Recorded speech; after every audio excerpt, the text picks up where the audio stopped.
UFC 228, I want to talk about the top 2 fights that you need to pay attention to, and also the top 2 fighters that you need to have your peepers on that aren't in those top 2 fights. Let's get it started right now with the main event of the evening between Tyron the Chosen One Woodley and Darren Till. Being that this is a welterweight title fight and the main event, it is clear that this is the #1 fight to watch. But I was tempted to put it just a little bit lower because of how boring a couple of Tyron Woodley's title fights have been.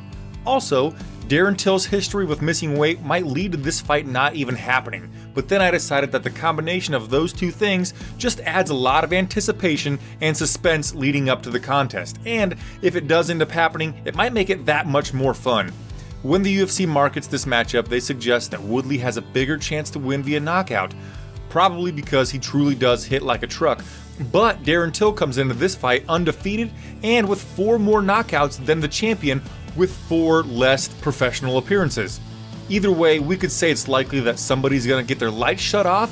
Add to that the fact that the odds are incredibly close, and we've got the fight that has everything. A hyped challenger with a huge size advantage over a champion, a suspenseful lead up to a fight, and a couple of guys with finishing abilities.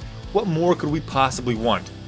The second most important fight to watch is the co-main event of the evening.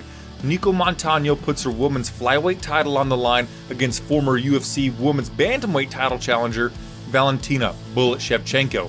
Sure, Shevchenko is a gigantic favorite and many fans assumed that Montano would immediately lose the belt to Shevchenko if she won it at the end of The Ultimate Fighter, but this is an intriguing bout for a number of reasons. The first of which being that MMA is a sport full of shocking upsets. Perhaps the 4-2 Montano goes out there and shocks the world, similar to Holly Holm did when she head-kicked Ronda Rousey right into the Shadow Realm. If Shevchenko looks half as impressive in this bout as the odds makers suggest, then I think we will have a champion who is capable of holding the belt for quite a while, and perhaps even becoming the UFC's 3rd champ due to Shevchenko's past success at bantamweight. Whether we see a massive upset or the rightful queen being crowned, this fight is important for the future of the women's divisions. Now let's talk about 2 fighters worthy of your attention. First, I want to mention Tatiana Suarez. She is half of the featured prelim on FX against the former women's strawweight champion, Carla the Cookie Monster Esparza. I truly believe that Suarez is a future champion. Her last bout, she destroyed Alexa Grasso, who came into the UFC with a lot of steam behind her.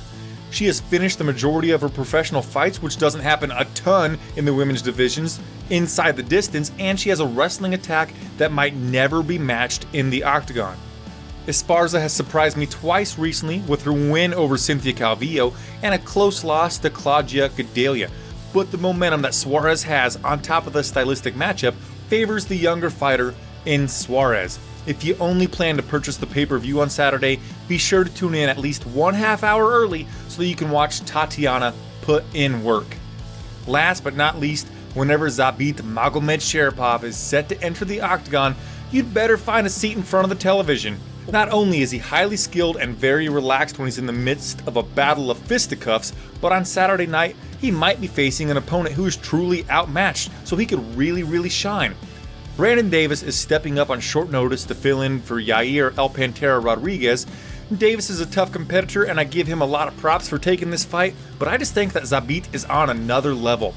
Magomedsharipov possesses a vast array of spinning, jumping, and generally flashing striking techniques that are pleasing to the eye, but he also has a fan-friendly grappling attack and has chalked up 2 post-fight bonuses in just 3 UFC appearances. You're going to want to remember the name Zabit Magomedsharipov. Below in the comment section or in the description box, I'm going to put a link to MMA Mania's Twitch channel where I'll be doing a pre-fight show for UFC 228, and then stay tuned to me on Twitter at FlyingBrianJ, and I'll tell you where I'm doing the post-fight show. Thanks again for watching, guys. I'll see you in my next video. Namaste.